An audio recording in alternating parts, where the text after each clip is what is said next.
The arrival of Amnesia: The Dark Descent was both a blessing and a curse for the horror genre of video games. It proved that horror wasn't dead, and a resurgence began. But with it came countless amounts of half-arsed games, shoddily put together nonsense, and horrors that were the game's design as opposed to the content of it. All of them trying to take what crumbs were left of the pie that they could without understanding why Amnesia worked. The resurgence was short-lived, and it wasn't long before the lights of the genre began to once again dim. Now it is nothing more than an occasional flicker, with only the odd developer keeping it from going into another dark age. So in the rare instance I do find a decent looking horror game in amongst the shite on Steam's release lists, I just have to take a look. And the game we're looking at today is one of those little hidden horror gems. 0304 is a horror first-person shooter developed and published by indie developer JPEG of Pain and released January 1st, 2019. 0304 is a great little horror game with excellent atmosphere, solid shooting, interesting concept and decent level design, with only minor issues that are typical of small indie games. You take on the role of a nameless male character who is dead. The date he died is 0304. But unlike most, he isn't in heaven or hell. Instead, he is stuck in his own personal purgatory where he must face his sins and cleanse his soul in order to redeem himself of his dark past. But he isn't alone. Throughout his journey, text messages are sent to his phone by an unknown caller, someone who knows more about him than he himself does. And so the protagonist must enter purgatory and make his way through the horrors that his actions in life have produced and redeem himself. Only then will there be a possibility that he may make it out of his own inner made nightmare. The plot to 0304 is an interesting concept that really works in the developer's favour for making a horror game even if it isn't overly original. It results in the developer being able to create practically any scenario and put anything in that they could possibly think of that would be considered horror. And from the perspective of the player, it leaves you with a sense of the unknown, as you never know what is going to be thrown at you next. As for the writing of the plot, it is well paced, even if the English translation does feel like a Google Translate job. Slowly, piece by piece, you begin to understand the protagonist and what has led him to be stuck in purgatory and having to try to repent his sins, all the while coming to realise exactly what he did. The ending is satisfactory with a nice twist. Part of the twist is a bit obvious while others aren't, so there is some surprise to be had with it too. At the end of the day, the plot kept me gripped and interested. I wanted to find out what happened, why the protagonist is in purgatory, and why his purgatory is full of horrors. It isn't a masterpiece, but it is gripping and keeps the game flowing where it is never too long before gaining the next piece of information that helps you piece it all together. If you're looking for a plot that is a bit different, then I would definitely recommend giving 0304 a try.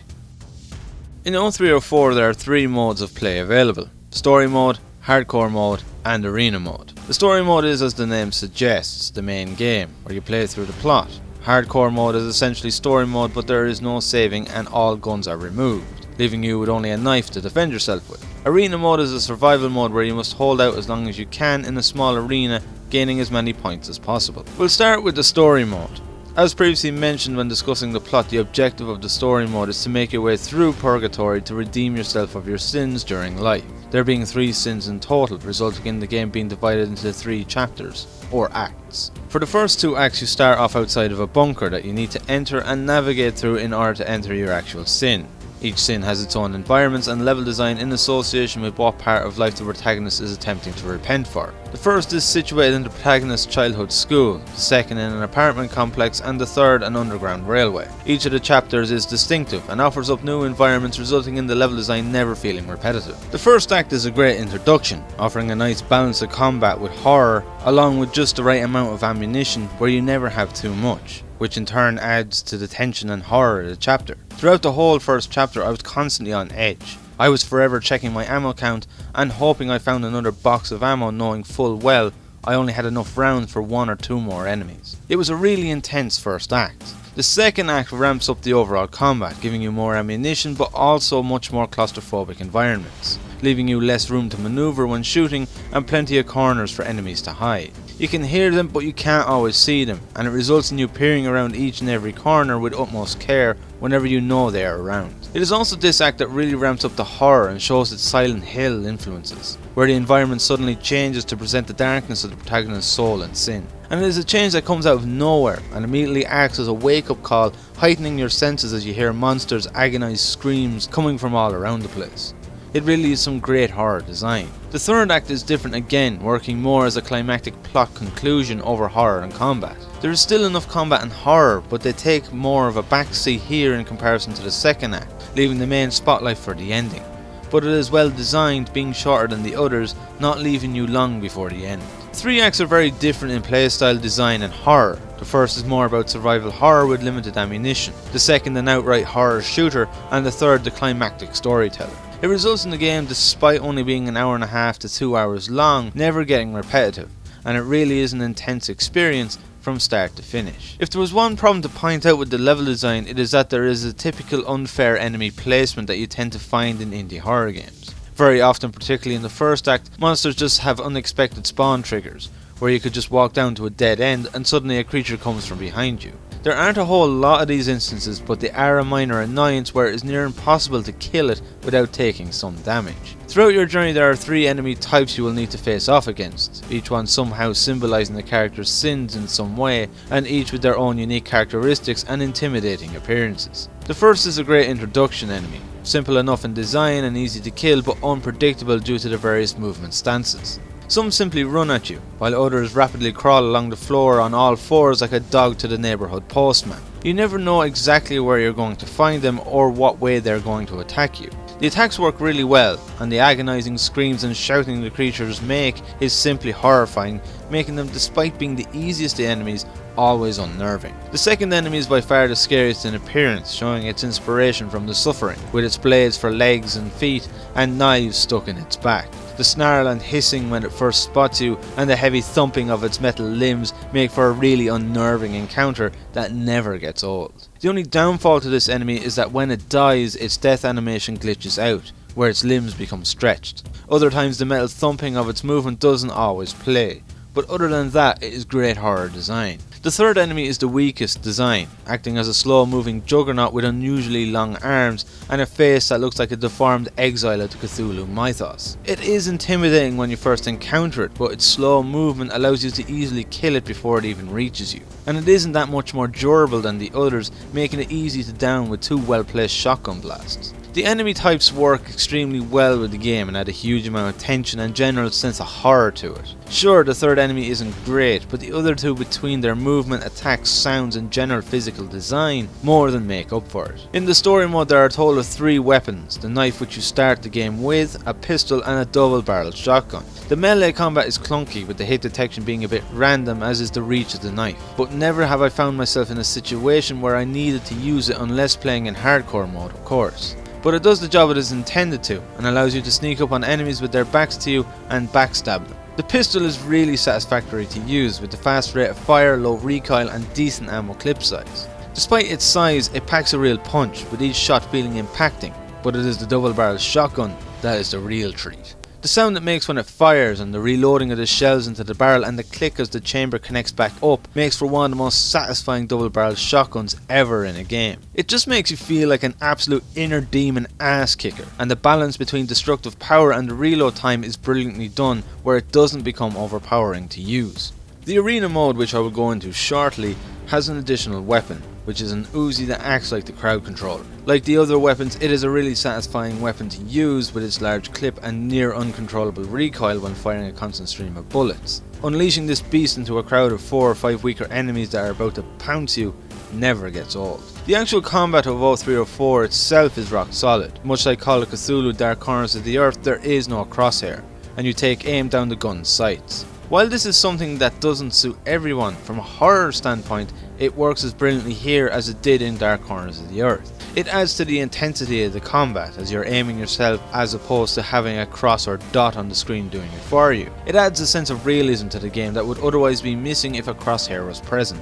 While the hit detection of the melee combat is wonky, the same can't be said for the firearms. The hit detection for the guns works very well, hitting the enemy directly where the line of sight is at. But what makes the combat stand out so much with 0304 is the little attention to detail. For example, if you miss an enemy, you will see and hear the bullet hitting off something. You will hear the thud of a wooden box, the ping of metal from the pipes, and so on and so forth, along with the spark from the impact. And the recoil of the weapons is spot on. To further that realism, the weapons also have an accuracy fall-off point, where it is harder to accurately shoot enemies that are right in your face, giving you slaps with a pistol and Uzi, while with a shotgun it is where it's most effective. To further add to the realism of the game, again with inspiration from Condemned, you have to manually check your ammo count. With the pistol you need to pull back the slider and it shows how many rounds are in the current clip and how many you have left. With the shotgun you open the barrel, and the Uzi you pull back the lever and look at the side of it. You need to check your ammo count as to the intensity of the game, as you need that moment to spare to check, otherwise you're working on memory.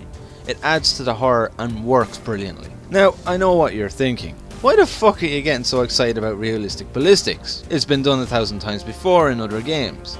And you know what? You would be right in saying that. But it isn't something that you see in an indie game that was made by one person. Most indie FPS games, particularly ones of this small scale, you're lucky to get any sort of recoil, let alone any sort of ballistic realism. So yes, it is something to genuinely get excited about here.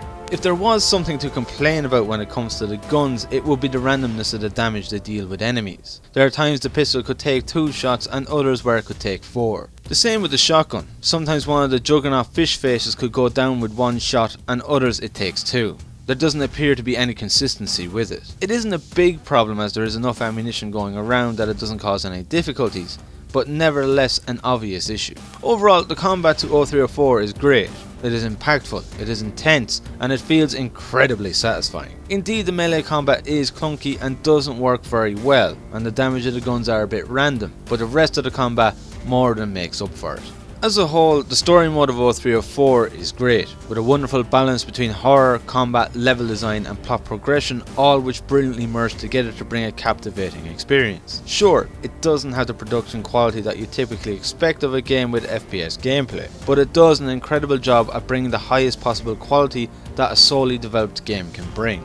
And at the price of $159, where can you really go wrong? You couldn't even buy a bag of chips for that price. It is a fucking bargain, and that is just for the story mode alone. As for the hardcore mode, it is something that I wouldn't really bother with personally. Going through the whole game with nothing to defend yourself but a knife and no saves isn't my kind of thing, and really only something that players wanting an extreme challenge or achievement hunters would play. Indeed, it adds replayability to the game, but the more claustrophobic level design of the second act will likely cause some issues in this mode, even with health pickups never being too scarce. But nevertheless, it is a nice addition to the game for those who like a real masochistic challenge. It is the arena mode that is the cherry on top of the cake, however. So much so I've actually played it for longer than the actual story mode lasts. It is here that the brilliance of the game's ballistics really shines more than the story mode, because of the constant onslaught of enemies charging towards you. How arena mode works is you are placed on a small map consisting of several connected rooms. You start with nothing but your knife and must seek out guns and ammo before the enemy spawning begins to get bigger. All weapons and ammo and health pickups are randomly generated into the map. The handgun, however, is always found in the same spot and available from the very beginning of a playthrough. The shotgun and Uzi, on the other hand, are spawned in randomly, like the rest of the pickups. Having the randomly generated pickups results in no playthrough ever being the same, and at times you can even go through an entire run without either a shotgun or Uzi spawning, giving the arena mode a massive amount of replayability. The objective of the arena mode is to obtain as many points as possible before being killed. You gain 10 points for every 10 seconds that pass, along with additional points for each enemy you kill. The basic enemy type giving 100, the next 500, and the big juggernauts 1000. It is a mode that requires some tactics in order to get a high score, mixed with a bit of luck with the spawning of pickups and weapons, and understanding the advantages of each weapon also greatly helps. It starts off slowly, but as the enemy numbers increase, the action begins to get really intense. And when you mix that tension with the satisfying weapons and weapon ballistics, it becomes an absolute thrill that few games can ever come close to achieving. It has truly been a long time since I've had so much fun with an FPS game as the arena mode of 0304 gives. Just for the arena mode alone, the game is worth its asking price. The gameplay to 0304 is excellent, the story mode is great, the hardcore mode is a nice addition that adds replayability, and the arena mode an exhilarating experience that you'll play over and over again. Indeed, the game has the odd issue here and there, but overall nothing that affects the experience negatively as a whole. The atmosphere to 0304 is incredible. From the very moment you step foot into the bunker at the start of the game to the very end, there is an intense atmosphere that keeps you on the edge of your seat. Between the excellent lighting, the environments, the sounds of the creatures and the subtle music that often plays in the background, there is a constant sense of dread, terror paranoia, and occasional sadness. The best way to compare its atmosphere would be to that of the first Fear. Despite its combat, action-packed and moments of quiet, there's always that paranoia in the back of your mind. You know sooner or later something is going to happen, be it a change in an environment or a sudden ambush of a monster. Something is coming, you don't know what or when, but it is coming, and it is absolutely brilliant. It is the atmosphere that makes the story mode of 0304, and ultimately makes it such an excellent horror shooter. 0304 is the absolute definition of what it is to be a hidden gem.